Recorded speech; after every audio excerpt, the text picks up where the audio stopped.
Hi, it's time for another verb of the day. Today's verb is identify. Let's take a look at some of the ways we can use this verb. The first way you might hear people use the verb identify is to mean to establish or indicate who or what someone or something is. I can remember being in grade school and having a project where we needed to identify types of trees based on what the leaves looked like. So we would collect leaves, then go look into books to see if we could find sort of the same shape, coloring, etc. We were trying to establish the type of tree it was, so what that thing is. A second way you might hear the verb identify used is to mean to recognize that something is considered worthy of attention.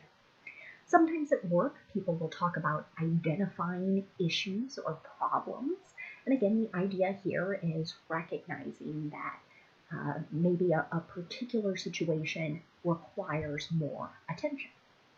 You should know that the verb identify is a regular verb. To make the progressive tense, all we need to do is add ing to form identify. Because the base verb identify ends with the letter Y, to make the past tense and participle forms, we need to get rid of the Y, add an I, and then add ed. The base verb identify, ends with a vowel sound, and vowel sounds are always voiced. So our past tense ending is going to make a D sound. Identified. Let's take a moment now to look at some additional meanings for this verb when they're combined with prepositions to form phrasal verbs. The first phrasal verb we'll look at is identify as. The meaning here is to describe oneself as belonging to a particular category or group. An example of this could be, she identifies as a Democrat. So she describes herself as belonging to the Democratic Party here in the United States. The next phrasal verb we'll look at is identify with. This can have three different meanings. They're all very close, but there's slight small differences to how the meaning changes with each. So the first way you might hear identify with used is to mean to have similar feelings, problems, etc. as another person. So let's take a look at an example sentence. I really identified with the main character in that book. So in this particular sentence, I'm saying I had similar feelings, problems, maybe I reacted to certain events in a similar way as a person in a story. You might hear this used to talk about movies, again, books, other short stories, perhaps. A second way to use identify with is to mean to regard someone as having strong connections with a particular group. Our example sentence here, I borrowed from a news article I was reading.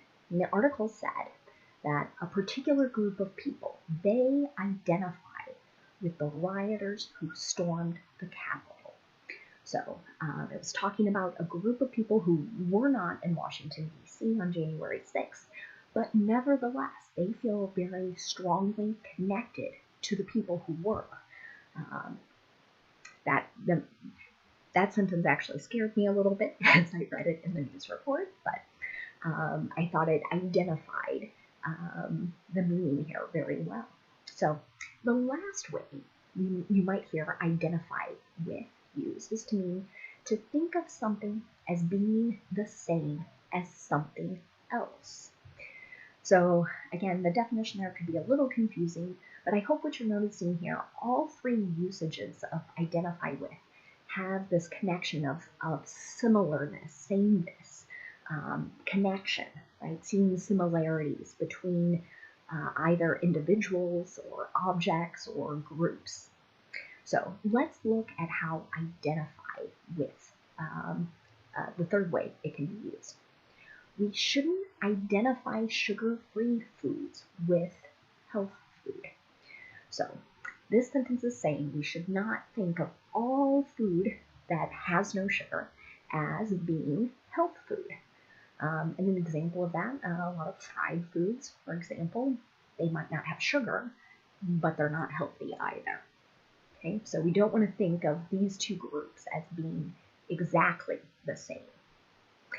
Now let's continue our verb tense practice by looking at some different ways to use identify. Today we're going to focus on the imperative and the present progressive. Let's start with the imperative. Another way you might know this is as a command.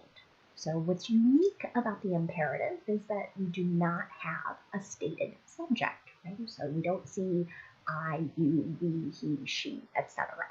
in these sentences. In fact, they can start with a verb, which is unique. In these sentences, the subject is implied. And so if you're speaking these sentences to one person, right, it's you singular. Or if you're speaking to a larger group, it's you plural. Same idea if you're writing. So in these sentences, we're telling someone to do a particular action. This can seem really strong or forceful, so we can always sort of soften it or make it more polite by using the word please either at the beginning of the sentence or at the end, but you don't need it in both places. And I've done that with my first example. This example says, please identify the 8 parts of speech in English. So this might be a sentence perhaps a teacher says to a student or groups of students. It could be something that's written on a test, right? And you might be looking at this and wondering, can we name all 8 parts? I hope the first would be the easiest, right? Verbs, right? This is our verb of the day. Verb is a part of speech. Nouns are adjectives, adverbs, prepositions, conjunctions, interjections. I feel like I'm leaving out, it might be one short. But anyway, I'll put them in the comment section to the video here to make sure they're clear. So that is an example of an affirmative or positive command. Now let's look at making a negative one. If we want to do that, we're going to begin with do not and then the base verb.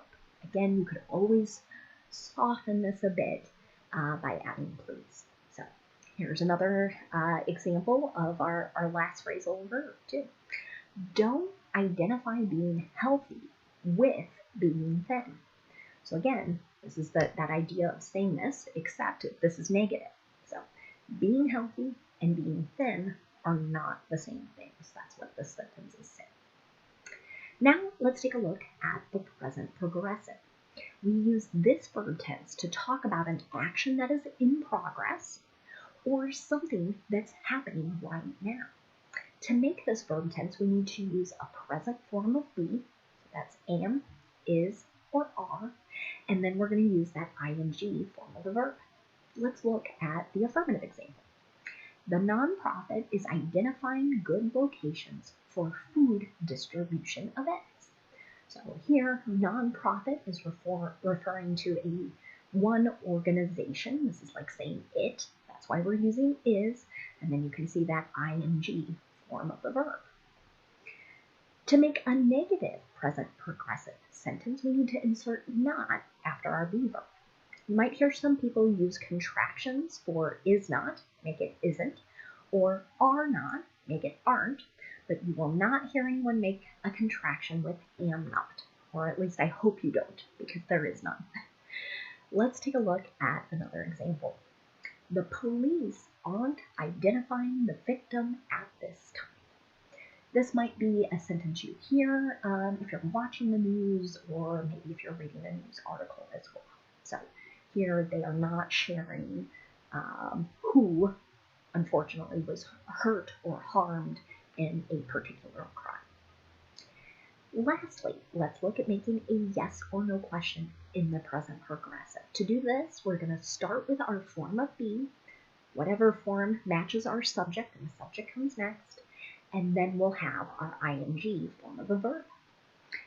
Here's an example. Are you identifying promising candidates for the new job? Okay. So again, this is connecting back to this idea of trying to locate or find someone who would be great for a particular new position. Let's continue now looking at some words that are related to our verb identify. The first word we're going to look at is the noun identification. This can have a couple meanings. We'll look at two today. One example is the action or process of identifying someone or something. So my example sentence is sort of close to the negative present progressive one we just looked at. An example, police have released the identification of the victim. So here now they have identified who was, again, injured or harmed in a particular crime. A second way you're likely to hear identification used is to refer to a form or a document that proves someone's identity. And we'll look at that word in just a second. It's also a noun, and it's kind of the idea of like you are who you say you are. And the thing to note about this particular definition is many times people shorten the longer noun here, identification, into just ID. So it's capital I, capital D. So you might, in a very formal situation, hear someone say, "Can I see your identification?" This might be asking for a driver's license, a passport, would kind of depend on the situation. What you're more likely, though, to hear someone say is, "Can I see your ID?" Those two questions, they mean the exact same thing. They're wanting something that helps prove you are who you say you are. So now let's look more closely at the noun identity. This can also have a couple different meanings. The first one sort of ties back to what we were just talking about, the fact of being who or what a person or thing is. Okay? So an example of that, do you know the identity of your admirer? So maybe someone is getting little gifts or cards and saying, I have emotional feelings for you. I like you, I love you, something like that. But you don't know who that is, right? So this question is asking, can you provide sort of maybe not like formal proof as in an ID, but just are you aware of who this is? A second way the noun identity gets used is to refer to the characteristics that determine who or what a person or thing is. So in some ways, we might have characteristics that are just what we're born with, but we also might choose to like, do, be passionate about certain causes, and that might be central to determining who we are as individuals. So an example of this noun in a sentence would be, he has written a story about his Asian American identity. So all of these characteristics that make up his life experience as someone someone that is Asian American. The last word we're going to look at today is the adjective identifiable. And as you look at that suffix, the ending 4 letters there, you see the word able, and so that's going to tie into our definition, able to be recognized, or if it's easier to remember, able to be identified. Here's an example of how you might hear this used. Be very careful sharing your personal identifiable information. So examples of this could be a social security number or other kind of ID number. Sometimes your address, your birth date, etc. are all sort of unique to you.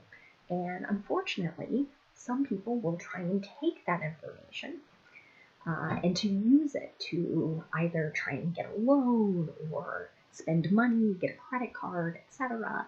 So we all have to be kind of protective of this information so that no one takes our identity or steals our identity, usually for financial gain. Thanks so much for watching today's video. I hope you have a great day.